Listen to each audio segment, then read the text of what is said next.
बादशाह शाहजहां मियां मीर के पास उनको लेके आए तो मियां मीर जो सुराही से पानी पीते थे। अस्सलाम वालेकुम जी, आपका भाई हाजिर है नई वीडियो के साथ। तो आज मौजूदा पाकिस्तान के सूबा आपके शहर लाहौर में, और जिस तरह हमने आपको आखिरी वीडियो में एक खूबसूरत और जो तारीखी मज़ार की ज़ियारत करवाई थी उसके बारे में दिलचस्प हक़ाइक़ आपके सामने पेश किए थे, उसी तरह आज हम आए हैं एक ऐसे खूबसूरत और तारीखी मज़ार पे जिनको मियां मीर का दरबार कहा जाता है। इनका नाम मीर मोहम्मद जो अलमरूफ मियां मीर कहलाते हैं। वहाँ पे मौजूद हैं, जो कहा जाता है कि सिंध के एक शहर सिविस्तान में 1550 में ये पैदा हुए थे।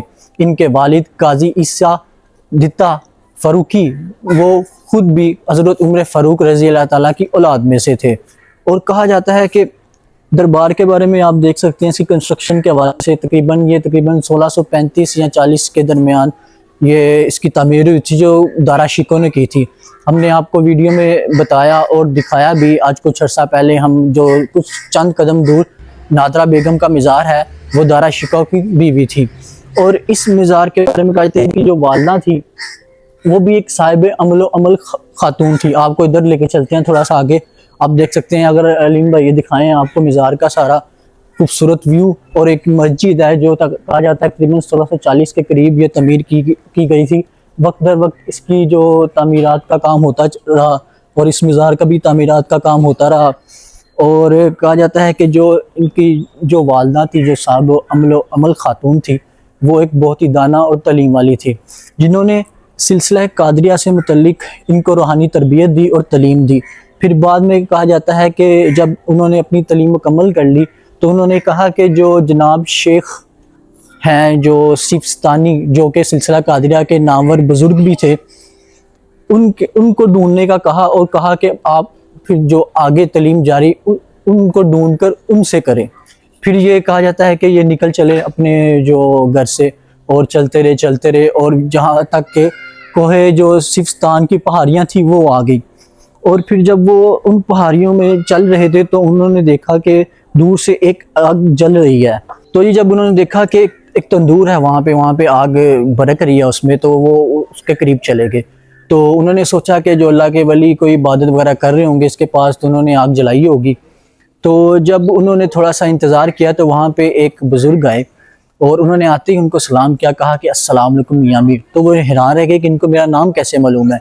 जब उन्होंने उनके साथ गुफ्तगू की तो उनको पता चला, जब उन्होंने उनके साथ बुज़ुर्ग जो थे उनके साथ गुफ्तगू की तो उन्हें पता चला कि तो ये वही शेख हैं जो जनाब शेख खिज़र सिविस्तानी हैं, जो जिनको ढूंढने के लिए मेरी अम्मी जान ने मुझे भेजा है। तो फिर वो उनके मरीद हो गए और काफ़ी अरसे तक उनकी खिदमत में हाजिर रहे।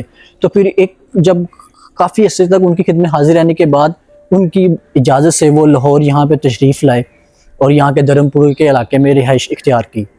और पीछे आप मेरे अगर दरबार दिखाएं तो आपको, अगर अलीम भाई के दिखाएं, आपको खूबसूरत वहाँ पे नक्शा निगारी का काम भी दिखेगा। और अगर अलीम भाई अपने पीछे दिखाएं, आपको एक लाइब्रेरी भी यहाँ पे मौजूद है, जो कहा जाता है कि तकरीबन कुछ साल पहले ये तमीर की गई। और इसमें कुछ पुराने आसार भी मौजूद हैं, जो कि लाइब्रेरी इसको मुकम्मल तौर पर, ये इमारत थी एक पुराने दौर की, जिसको मुकम्मल तौर पर एक लाइब्रेरी की सूरत इख्तियार दे दी। और अगर उस साइड पे दिखाएंगे तो वहाँ पे कब्रिस्तान एक मौजूद है, जो कब्रें वगैरह मौजूद है। जिस तरह हम मादुल हुसैन दरबार में गए थे, वहाँ पे भी दरबार के साथ जो एक मस्जिद थी पुराने दौर की नहीं, वो तकरीबन 20-30 साल पुरानी थी और साथ ही कब्रिस्तान में मौजूद था। इसी तरह इस दरबार की मुकम्मल तौर पर आप देखेंगे ये लाइब्रेरी मौजूद है, जहाँ पे जो इस्लामिक बुक्स रखी गई हैं। और ऊपर अगर उनको फ्लैक्स वगैरह आपको दिखाएं तो आपको पता चलेगा ये तस्वीरी नुमाइश और जो मुख्तलिफ़ किस्म की यहाँ पे मुनक्किद की जाती हैं, जो कह सकते हैं कॉन्फ्रेंस वगैरह यहाँ पे मौजूद होती हैं। और ये एक बाहर बड़ा सा इसका अहाता है जिसमें दरख्त लगे हुए हैं। तो जी हम इस दरबार के अंदर मौजूद हैं, जहाँ पे कब्र मुबारक मौजूद है मियां मीर की। आप देख सकते हैं सामने, अगर अलीम भाई दिखाएं, कब्र मुबारक है और इसके अंदर बहुत खूबसूरत तरीके से काम भी हुआ है। अगर दिखाएं ऊपर भी सारा नक्शा निगारी का बहुत खूबसूरत तरीके से काम हुआ है, जो कि कुछ अर्सा पहले ये दोबारा से रेनोवेशन इसकी की गई है। और ये काफ़ी एक तारीखी अहमियत भी रखता है और रूहानी अहमियत भी रखता है। और कहा जाता है कि तकरीबन जब इनकी वफ़ात 1635 में हुई थी, इनकी वफ़ात जो कि काफ़ी ये ज़ईफ़ हो गए थे और ये बीमार थे, और फिर बाद में इनकी वफ़ात 1635 में हुई। और ये भी कहा जाता है कि इन्हें वफ़ात से पहले इन्होंने कहा कि मुझे मेरे दोस्तों के करीब दफनाना। फिर बाद में इनको यहाँ पे दफनाया गया, जो कि दारा शिकोह ने दफनाया, जो कि कहा जाता है तकरीबन औरंगज़ेब आलमगीर और दारा शिकोह के दरमियान जंग हुई थी तख्त को लेकर, क्योंकि बादशाह शाहजहाँ चाहता था कि उनका जो दारा शिकोह था वो बने, क्या कहते हैं उसे, बादशाह बने, तख्त नशीन हो। लेकिन जब औरंगज़ेब आलमगीर और दारा शिकोह की आपस में जंग हुई तो फिर औरंगज़ेब आलमगीर जीत गया, फिर बाद में वो तख्त नशीन हो गया और दारा शिकोह को शिकस्त हुई, फिर बाद में उसका इंतकाल हो गया। तो जी हमारे साथ अलीम भाई भी मौजूद हैं। तो अलीम भाई हमें कुछ बताएं इन सूफी बुजुर्ग के बारे में, आप क्या जानते हैं इसके बारे में? जी जी, मैं मियां मीर साहब के बारे में यही कहना चाहूँगा कि वो हस्ती हैं, ये वो मर्द हक हैं, ये वो मुस्तगरक इश्क, सोख्ता इश्क, आज से इश्क का परवाना, सुभान अल्लाह, महवे हक जमाल, मर्द हक, फ़कीर हक, बहरे तौहीद के शनावर, ये सारी चीज़ें इनमें यकजा दिखाई देती हैं। जिस तरह के देखें ना, जो सूफिया कराम होते हैं उनमें इखलाक, मुनकसरुल मिजाजी, हलीमी, बुर्दबारी, तवाज़ो, इनकिसार, ये इनके अंदर बचपन से ही ये तरबियत इनकी की जाती है इन चीज़ों की।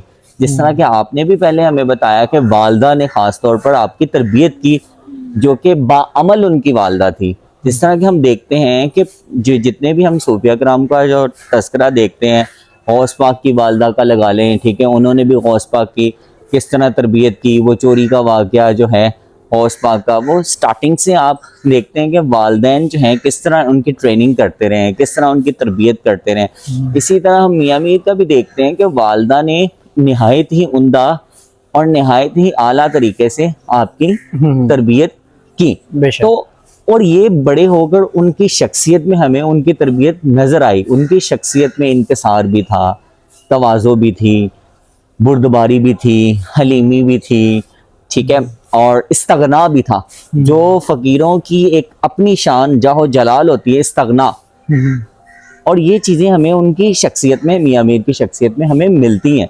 देखें, इस्तगना का मैं एक आपको वाक़या बताऊं। जिस तरह के शाहजहां का पीरियड था, उस वक्त शाहजहां का पीरियड था, और शाहजहां के पीरियड में शाहजहां आपसे मिलने आया, शाहजहां आपसे मिलने आया, लेकिन आपने जो अपने दरबान रखे हुए थे उन्होंने कहा था कि इसको एंटर नहीं होने देना। आप छत पे चढ़ गए और आप नहीं मिले। तो शाहजहां ने कहा कि मैं आपसे मिलने, आप मुझे क्यों नहीं मिले, या आपने दरबान क्यों रखे हुए हैं? आपने फरमाया जुमला, तारीखी जुमला, आपने बोला कि मैंने दरबान इसलिए रखे हुए हैं कि दुनिया का कुत्ता अंदर दाखिल ना हो सके। वाह वाह वाह, ये उनकी एक मियां मीर की एक बहुत बड़ी स्टेटमेंट थी। और उस दौर मतलब में ये जब इस्तगना का ये आलम था कि मतलब बादशाहों को भी मतलब यानी फकीर के एक अपना रंग होता है, यानी कि वो दुनिया परस्त बिल्कुल भी नहीं जी थे। बिल्कुल ऐसा ही। और ये भी कहा जाता है, बल्कि ऐसा ही है कि जो उस दौर में जब सारे लोग सरबजूद थे वो बादशाह शाहजहां के, और वो इतनी बड़ी उनको बात कह दी,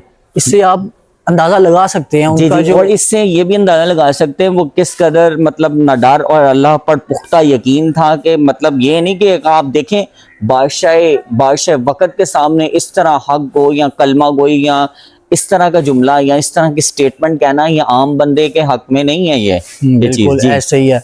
और एक वाकया ये भी बयान किया जाता है कि एक दफ़ा बादशाह शाहजहां ने इनको अपने दरबार पर बुलाया तो इन्होंने सख्त इनकार कर दिया, और फिर दोबारा से जब बादशाह शाहजहां ने दरख्वास्त की इनसे कि आप हमारे दरबार पर आए, आपका आना हमारे लिए बहुत सरफ इज़्ज़त का बाइस है, तो फिर ये चले गए वहाँ पे। और जहाँ वहाँ पे जाके इन्होंने अकेले में जो बादशाह शाहजहां से मुलाकात की, और इनकी गुफ्तगू, कहा जाता है इनका अखलाक इतना बेहतरीन था, गुफ्तगू इतनी बेहतरीन थी कि अगले इंसान को अपना गर्विदा बना लेते थे। तो उन्होंने जब गुफ्तगू की तो इतना मुतासिर हुआ वो बादशाह, यानी कि बादशाह शाहजहां, तो उन्होंने कहा कि मुझे अपना खादी बना लीजिए और मुझे खुदा का रास्ता दिखा दीजिए, तो मैं एक फ़कीर बनना चाहता हूँ। तो उन्होंने कहा अगर तुम्हारी सोच यही है, तुम वाकई एक सूफ़ी हो, लेकिन अल्लाह ने तुम्हें बादशाह बनाया है, तो तुम्हें चाहिए कि लोगों की ज़्यादा से ज़्यादा मदद करे और इंसाफ कायम करे। और फिर बाद बादशाह शाहजहां ने कहा कि आप मुझसे क्या चाहते हैं, कोई इनाम वगैरह कोई ऐसा मुझे बताएं। तो कहते हैं बस इतनी सी मेरी ख्वाहिश है कि आज के बाद मुझे मत बुलाना। जी बिल्कुल ऐसा ही है। और देखें, मैं एक और इसमें बात का इजाफा करना चाहूँगा कि जो फ़कीर लोग होते हैं, फ़कीर मंश लोग होते हैं, उनमें तकब्बुर नाम की कोई चीज़ नहीं नहीं होती है। होती, जिस तरह एक बेशक। रुबाई भी है, पीर साहब नसीरुद्दीन शाह साहब की रुबाई भी है, उन्होंने इस जगह पर एक खताब भी कहा था, बहुत तारीखी उन्होंने पीर खताब भी कहा। नसीरुद्दीन शाह के जी बारे जी में। बिल्कुल जी ऐसा। उनकी एक रुबाई है, बनता है नमाजी भी और जगरता भी है, हर रोज गरीबों को रगड़ता भी है, ये छोड़ मेरी नमाज या किबड़ अपना, झुकता भी है कम वक्त अकड़ता भी है। सुभान तो अल्लाह। कहने का मतलब यह है कि उनमें जो फकीर लोग होते हैं, उनमें अकड़ ये चीजें बिल्कुल नहीं होती, वो अल्लाह के सही मानों में दरवेश होते हैं। जी ऐसे ही होते हैं। और दारा शिकोह ने भी अपनी किताबों में काफ़ी तज़किरा किया है इनका, जैसे कि सकीनतुल औलिया में काफ़ी इन्होंने इनकी रूहानियत के बारे में बताया है, क्योंकि जो दारा शिकोह थे वो इनके मुरीद थे, जो मियाँ मीर जो सूफी बुजुर्ग हैं उनके मुरीद थे। और उन्होंने उनमें ये वाक़या भी बयान किया है, कहा कहते थे कि हम जब मैं बचपन में था तो मुझे एक बीमारी में मुब्तला हो गया और काफ़ी तबीबों ने इलाज करवाया लेकिन उनको आराम नहीं आया। तो फिर बादशाह शाहजहां मियाँ मीर के पास उनको लेके आए, तो मियाँ मीर जो सुराही से पानी पीते थे उस उसमें पानी डाला और दम किया, फिर इनको दिया, और कहते हैं कि एक हफ्ते बाद ही वो बिल्कुल मुकम्मल तौर पर सेहतयाब हो गए थे। जी। और इनके बारे में एक यह भी मशहूर बात है कि मतलब वो जो सिखों के गुरु अर्जन देव सिंह थे, उन्होंने गोल्डन टेम्पल की इनसे इफ्तिताह करवाई। ये बड़ी मशहूर बात है, मशहूर। और ये भी मतलब सिख हजरात जो भी मतलब हिंदुस्तान से यहाँ पर तशरीफ लाते हैं, और कुछ सिख हजरात यहाँ पर भी हाजिरी देते हैं और हाजिरी को अपनी सादत समझते हैं, इस हवाले से कि गुरु अर्जन देव सिंह ने गोल्डन टेम्पल की जो अमृतसर में है हिंदुस्तान के अंदर जो है इसकी इफ्तिताह करवाया था। और याद रखी थी। यही इसी वजह से जो सिर्फ यहाँ पे मुसलमान नहीं आते, सिख कम्युनिटी भी यहाँ पे काफी लोग आते हैं, जो भारत से भी आते हैं और पाकिस्तान की भी सिख कम्युनिटी है वो यहाँ पे आते हैं, क्योंकि वो इनकी इज्जत अपने बुजुर्गों के इज्जत के माबेन मानते हैं, और यानी वैसे इक्वल भी मानते हैं। और वैसे भी जो फकीर होता है, फकीर सिख हो गया, ईसाई हो गया, हिंदू हो गया, बुद्ध मत हो गया, इन चीजों से मावरा होते हैं। वो मतलब वो इंसानियत से मोहब्बत करते हैं। सिख ऐसे हो ही गया, है। वो लोकाइस की बात करते और हैं। ये भी कहा जाता है कि जो हरगोबिंद जी थे, जब इनकी शहादत के बाद, गुरु अर्जन देव जी की शहादत के बाद थे, वो भी इनसे आकर मिले थे, इन जो मियाँ मीर जो सूफी बुजुर्ग हैं, क्योंकि कहते हैं कि इन्होंने तसव्वुफ पे भी किताबें लिखी, और इनके तसव्वुफ पे जो किताबें थी, जो सिखों की किताबें थी, उनमें काफ़ी पॉइंट्स मुश्तरका थे, जैसे अमन भाईचारे का दर्स देना, इंसानियत की खिदमत करना, और जो ज़ात पात से का फ़र्क से ऊपर उठना, और ये भी है कि अल्लाह की इबादत करना, यानी खुदा की इबादत करना। और ऐसे जो पॉइंट्स इन मुश्तरका पाए जाते हैं, जिसकी वजह से जो दूसरे सूफिया कराम में काफ़ी इज्जत है, लेकिन जो इनका मुकाम है जो सिखों के नज़दीक, वो अलग ही मुकाम है, जो मियाँ मीर सूफी बुजुर्ग जिनके दरबार पे हम मौजूद हैं। जी बिल्कुल ऐसा ही है। मतलब हर सूफी बुजुर्ग में हम ये चीज़ें देखते हैं, उनके अंदर जो है ये चीज़ें जो हैं आपको नुमाया मिलेंगी। फ़क्र, इस्तगना, दुनिया से मावरा होकर सोचना, ये उनकी शख्सियत का खासा रहा है। और जिस तरह मियाँ मीर की शख्सियत लगा लें, बुल्ले शाह, शाह हुसैन, ये सारी वो शख्सियात हैं, ठीक हो गए, जो इंसानियत की बात करते हैं, लोकाई की बात करते हैं। बिल्कुल, जी। बेशक। और उसी बादशाह शाहजहां के दौर में ही जब माधोलाल हुसैन भी काफ़ी नुमाया थे, और मियाँ मीर भी जो काफ़ी नुमाया थे, और इनको इसी निस्बत से, जैसे कि गोल्डन टेम्पल की निस्बत से जो महाराजा रंजीत सिंह थे, उस दौर में भी काफ़ी नजराने इनको इनके दरबार पे पेश किए गए। और पीछे आपको थोड़ा सा मस्जिद भी दिखाते हैं, आपको खूबसूरत ये मस्जिद है, जो एक तारीखी मस्जिद है, तारीखी हैसियत रखती है, जो आपको दिखाते हैं कि आपको यहाँ से दिखाएंगे। आपको यहाँ पे अगर इसकी बाइट से आप देखें, दोबारा से इसको पेंट वगैरह किया गया पूरे दरबार को, जैसा कि आप सफ़ेद पेंट सारा इस पर किया गया। और ये आप देख सकते हैं, अगर अलीम भाई यहाँ में शीशे से दिखाएं, क्योंकि अभी जो मस्जिद का वक्त नहीं है, इसलिए मस्जिद थोड़ा सा क्लोज है, और पीछे आप देख सकते हैं नमाज का वक्त नहीं है, तो आप देख सकते हैं इसके अंदर भी काम दोबारा से इसको रेनोवेशन किया गया। पहले ये पुराने दौर में मौजूद था, और इसका ये अहाता बहुत खूबसूरत तरीके से मार्बल यहाँ पे लगा हुआ है, और यहाँ पे लोग नमाज भी अदा करते हैं, और यहाँ पे आते हैं और ये फातिहा वगैरह पढ़ते हैं दरबार पे। जो मेरे सामने अभी दिखाएं, बहुत से कबूतर भी आपको नज़र आएंगे, जो आप अलीम भाई मुझे कुछ वक्त पहले ये कह रहे थे कि आपने ये बात नोटिस की होगी कि हर मज़ार पे काफ़ी कबूतर होते हैं। जिस तरह आप अगर जूम करके दिखाएं, बहुत खूबसूरत सा एक व्यू आ रहा है कबूतरों की वजह से, और जो सूरज की किरणें वहाँ पे पड़ रही हैं मज़ार पे, और बाहर ये खूबसूरत तरीके से जो पुराने दौर का काम भी मौजूद है और नए दौर का काम भी नक्शा निगारी का मौजूद है। जिस तरह कि हम एक्सप्लेन कर चुके हैं कि मियाँ मीर साहब जो हैं वो बहरे इश्क के शनावर, बहरे तौहीद के शनावर, आज से इश्क और शम्मा इश्क का परवाना, सोख्ता इश्क, मुस्तगरक इश्क, महवे हक़ व जमाल की वो अजीम शख्सियत, और इनमें ये सारी चीज़ें नुमायाँ नज़र आती हैं। जिस तरह मैं पहले भी एक्सप्लेन कर चुका हूँ, इनके अंदर आजिज़ी, मुनकसरुल मिजाजी, बुर्दबारी, हलीमी, ये चीज़ें सूफिया कराम के अंदर जो हैं हमें नुमायाँ मिलती हैं। उनकी शख्सियत में हमें आजिज़ी भी मिलती है, उनकी शख्सियत में हमें हलीमी भी मिलती है, बुर्दबारी भी मिलती है। इसके अलावा इनकी शख्सियत में हमें तवाज़ु भी मिलती है। तो ये सारी चीज़ें हमें सूफिया कराम के अंदर लोकाई की खिदमत, इंसानियत की खिदमत, ये चीज़ें जो हैं नुमायाँ मिलती हैं। जिस तरह देखें ना, आज 12 रबीउल अव्वल भी है, ठीक है, लोग जोक दर जोक आ रहे हैं। फिरोज़ भाई दिखाइएगा लोग किस तरह जोक दर जोक आ रहे हैं और लोग चीज़ें बाँट रहे हैं, ठीक है।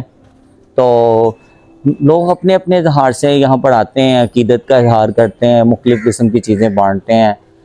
तो और जी, अल्लामा इकबाल ने भी अपने फ़ारसी के शेर में इनकी तारीफ़ बयान किया मियाँ मीर की, क्योंकि आप जानते हैं कि जो सूफ़ी बुज़ुर्ग हैं, उन जो शायर हैं काफ़ी उनसे क़ीदत रखते हैं, मोस्टली जो ज़्यादातर जो शायर हैं, और अपनी शायरी में उनके जो खुलूस मोहब्बत, उनसे उन्स ज़ाहिर करते रहते हैं।